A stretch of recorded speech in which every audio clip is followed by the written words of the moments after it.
Fallout Day has happened and fans are disappointed with what was announced, to say the least, especially the New Vegas fans. Valve updated Counter-Strike 2 and crashed the skin market, and over $1 billion is gone, and it's still gone, honestly. That is what we're going to be talking about today. Make sure to subscribe to the channel if you enjoy this.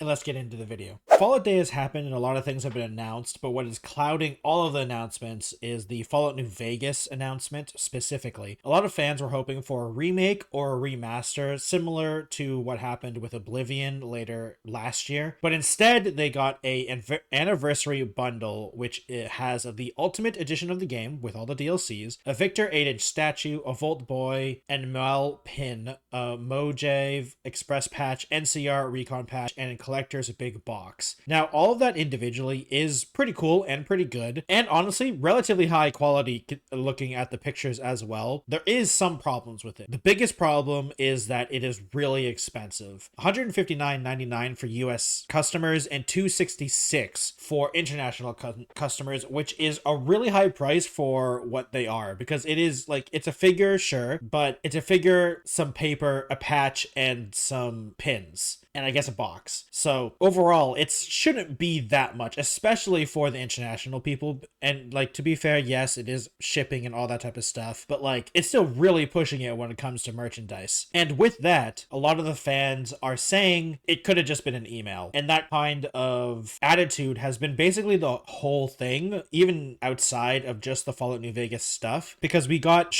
some more content for Fallout 76 and we got some new stuff for Fallout Shelter, which I forgot was a game, and I didn't actually know they still updated that, but that's cool. But like, the big thing that they were announcing is that their Fallout 4 next gen update, basically for Switch 2. So everything was a re-release or some new content for games that weren't really in most people's eyes. Like, Fallout 76 is still relatively popular, but it's still not really a good game. And Fallout Shelter, I don't know anyone who plays Fallout Shelter. I don't know the audience for that. I mean, it is a mobile game, so it's a different audience, but I don't know any big Fallout fans that are still actively playing Fallout Shelter, at least. Maybe this brings them back, who knows, but it really does feel like everyone was super disappointed with all of the Fallout Day stuff, especially the New Vegas one, because with all that stuff before that happened, it really did seem like Bethesda was kind of teasing a New Vegas or Fallout 3 remake or remaster, whichever one they want to call it. But in the end, it was a anniversary bundle for a game that already exists, and with all that already was on sale for like $4.99, so it really made no sense. I really wish they could have sold the items individually as well, so you didn't have to do only the bundle, because like, if it was me personally, I'd be interested in maybe the patches and the statue, but the other stuff I'm not really that into, but they're still interesting at least, but they're still way too expensive. And even during the event, Todd Howard did say that, and I quote, "Even though I'm recording this, it's not live, and I'm probably watching myself right now from my desk, and I'm reading your chat, and that thing you want, and the other thing you want. Hey, we read it all. Just know we are working on even more. We are looking forward to this day when we can share with everybody." Now, I feel like even like during the day, when you have to do damage control, even in a pre-recorded message, it just shows that they knew they didn't have enough to justify doing all this on Fallout Day. Because like, in Fallout Day, you're supposed to be something new supposed to happen. Now, once again, there was new content technically, but like, new content for the games that are the side projects isn't really Fallout Day worthy. Like, that's like the one thing you do for like 1 minute, or like, it's like a couple segments in your presentation. But like, the big thing having Fallout 4 be a re-release is getting ridiculous. It's almost as getting re-released almost as much as Skyrim at this point. Like, it's been released so many times. It's getting to that point. And in a very expensive Fallout New Vegas anniversary bundle with the same game that is most likely still very buggy and broken, which, you know, is part of the New Vegas experience. I totally understand. It was just really disappointing for everyone, basically, including myself. I was really hoping for a New Vegas remake or remaster because it's a really good time for it, especially with Fallout Season 2 happening soon, and it's really disappointing that basically nothing was announced. Like, it was nothing really new. Like, there is some people that are hoping for Fallout 5, but like that's never happening. I was not under those delusions of that being a thing then, because that's going to be at least another year or two before we hear even anything really. So I was really hoping for a Fallout remake, either it be Fallout 3 or New Vegas. Like, honestly, I'd be down for a Fallout 3 remake because it's really hard to play Fallout 3, especially on PC. It constantly breaks everything all the time, and New Vegas, but like Fallout 3 especially. And it also really sucks because the stuff they did announce isn't necessarily bad. It's just really bad for the fact that it was on Fallout Day. Like, if this was, like the commenter said, if this was just an email, or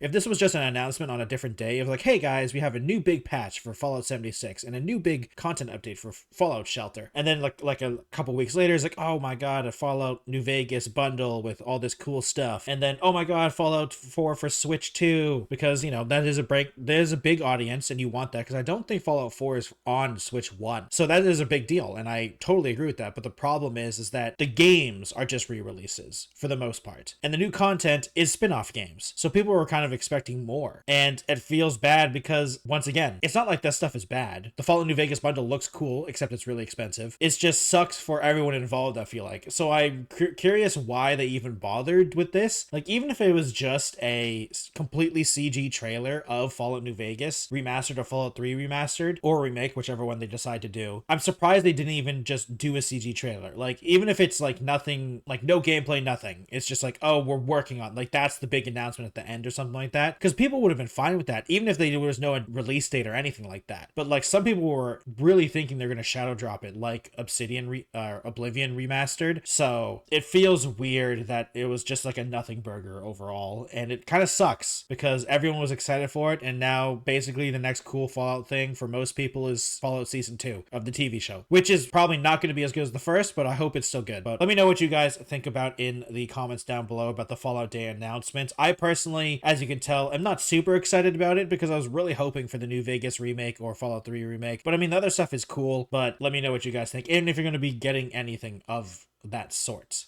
Moving on to Counter-Strike 2 and Valve destroying the skin market in one day, at least according to some people. Valve pushed an update to Counter-Strike 2 that added a cool new mode called Retakes, which was a legacy mode from Counter-Strike Global Offensive, which is nice, and I'm glad they finally added it. It took a little bit too long, but you know, that's basically everything Counter-Strike 2. It took a little bit too long, but it's now here. That's basically the entire mentality for Counter-Strike 2 at this point. But the part of the update that everyone is talking about is that the way skins are done is slightly changed. And the way I mean by that is that now red skins, or convert items, the red ones, can now be transferred or traded up into a gold item, which is a glove or a knife. And now you have to take 5 of these skins and turn it into a gold one, which is something you couldn't do before. Now you can. And this update destroyed the Counter-Strike 2 market skin cap. $1 billion were gone almost in under 24 hours, according to third-party websites, at least, the gambling and trading skins, which, to be fair, they want them to be higher priced. So, and the more shocking the headline, the more likely people are going to use their services. So it is a little manipulative, but this doesn't surprise a lot of people because the skin marketplace, Valve doesn't really care too much about it publicly. They do these updates and they don't necessarily want these skins to cost 5 figures, 6 figures, 7 figures, because they want more people to trade. They want more people to interact with the system, and the more expensive it is, sure, I'm sure they're making some bank on like the $50,000 items, but like that only happens once or twice a year. They want many people to be trading many times, so the cheaper the things are, that's probably what they want. And in 2023, PC Gamer did actually do an interview with a CSGO dev, and they did end up asking a question about skins, and this is what they said about it in 2023. We generally only look at market price when we are thinking about shipping new stuff, and we want to understand players' preferences. Players' interest in items fluctuate over time for many reasons, so outside of that context, we try not to read too much into temporal changes as we were leading up to CS2, we were focused on other areas of the game. So while that might not be a lot of interesting things going in the market, we weren't paying attention. Now, this is 2 years ago, and they kind of dodged the question, to be fair. Like, the question was a little more like,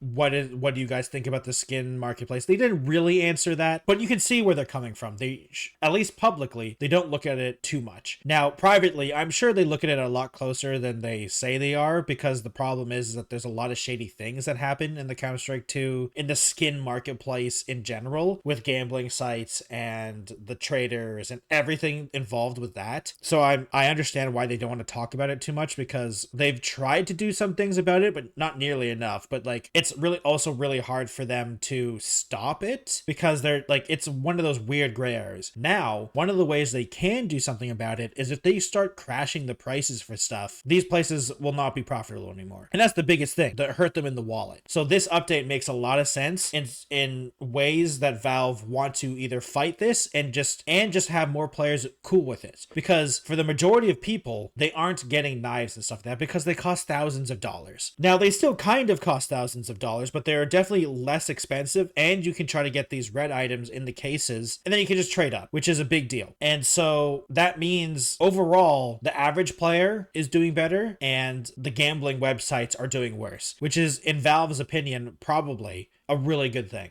Because these third-party sites have been inflating the price like crazy with all these skins, or with the knife skin, or I guess the knife skins aren't necessarily skins, but the knives and the gloves. And it's been getting kind of ridiculous of how expensive these things are getting. And when now you can get, at the time, of course, the covert or red skins are now much more expensive, but like at the time when this update happened, the $5 skins can now be turned into knives. It like torpedoed the value of the knives. And the amount of knives and gloves in circuit doubled the amount of items that actually existed. So it just shows like it's doing what Valve wants it to do, most likely, and make its knives and gloves, and reds, to be fair as well, more accessible and more wanted. And like, it's a win-win for Valve, because no matter what the price is, if people are still trading, they're still making money on it. And if the gambling side gets hurt a little bit, then that's a good thing for them and all third-party websites. So it makes sense for this. And while I personally am not really into the whole skin culture stuff, I can understand why some people were super up in arms about it, but I think these people need to understand that this was always the case. Valve always had control. This is not an open marketplace. Valve controls it wholeheartedly, and they can turn it off at any point. They probably won't, because they're still making tons of money, but the optics of things getting cheaper isn't necessarily a bad thing for Valve. Like, they still make money on all these trades. So it makes sense to me in basically every single way. Let me know down in the comments if you are active in the CS2 skin community, or if you don't care, or if not, or if you are one of the people like me who said NFT bros, Counter-Strike did it first, get on their level. But that is all for today. Thank you for watching today's video. I really appreciate it. Please hit that subscribe button. I really hope you enjoyed it. If you do, hit that subscribe button, hit the like button if you liked it, or the dislike button if you disliked it. Yeah, it's okay. I completely understand. If you're a support directly, please go over to Patreon at patreon.com/thetechnojelly and join all of these nice people going across the screen. You get access to a once a month live stream and some other perks if you would like to join all of those members. I also have a Twitch, Twitter, Instagram, Blue Sky, and Threads, all at the Technojelly. Thank you everyone for watching once again, and I'll see you again on Wednesday. Goodbye, everyone.